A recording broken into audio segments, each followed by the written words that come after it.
भारत के सबसे व्यस्त शहरों में से एक के भीड़-भाड़ वाले वार्डों में हर साल हजारों शिशु जन्म लेते हैं।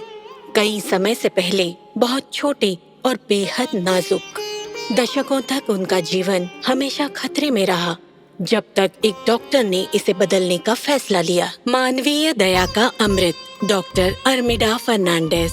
पद्मश्री 2026। 1943 में कर्नाटक के ऐतिहासिक शहर धारवाड़ में एक चंचल और दयालु कन्या का जन्म एक मशहूर कवि और एक गृहिणी के घर हुआ। बचपन में मेरी माँ हमेशा कहती थी, गरीबों की मदद करो और भगवान तुम्हें 100 गुना लौटाएंगे। मेडिकल स्कूल में डॉक्टर अर्मिडा फर्नांडिस अपनी क्लास में अव्वल आई और आगे की पढ़ाई के लिए धारवाड़ से मुंबई आई। वहाँ वह बच्चों की डॉक्टर बनी। शहरी जरूरतमंदों की सेवा के लिए उन्होंने मुंबई के एक नगर निगम अस्पताल में नौकरी कर ली। वहाँ शिशु मृत्यु दर ने उन्हें झकझोर दिया और गहराई से प्रभावित किया। छोटी एम्पिरिकल स्टडीज के डेटा की मदद से उन्होंने प्रभावी कदम उठाए। शिशु को नहलाना, ग्लूकोज का पानी, फॉर्मूला और जानवरों का दूध और इंक्यूबेटर का इस्तेमाल बंद किया, जिससे बैक्टीरिया फैलते थे। इनकी जगह तेल का इस्तेमाल किया और शिशु को गर्म रखने के लिए लाइटें लगाई गई।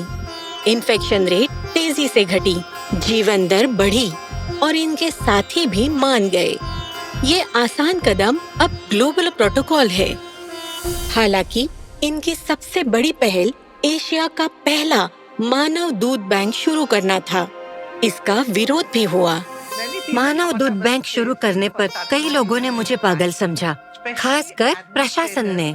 जब मुझे स्टाफ की जरूरत पड़ी, मुझे एक एडमिनिस्ट्रेटर को समझाना पड़ा कि भगवान कृष्ण को उनकी माँ ने नहीं बल्कि यशोदा ने दूध पिलाया था। मानव दूध की थोड़ी सी मात्रा भी इन बच्चों के जीवन को बचाने में मददगार साबित हुई। अगले 5 दशकों में अर्मिडा ने 2000 से ज्यादा मेडिकल प्रोफेशनल्स को ट्रेनिंग दी और 3 राज्यों में स्तनपान का अभियान चलाया। अस्पताल के काम के साथ साथ अर्मिडा ने स्नेहा नाम के एनजीओ की स्थापना की, ताकि धारावी में जरूरतमंदों तक इलाज पहुंच सके।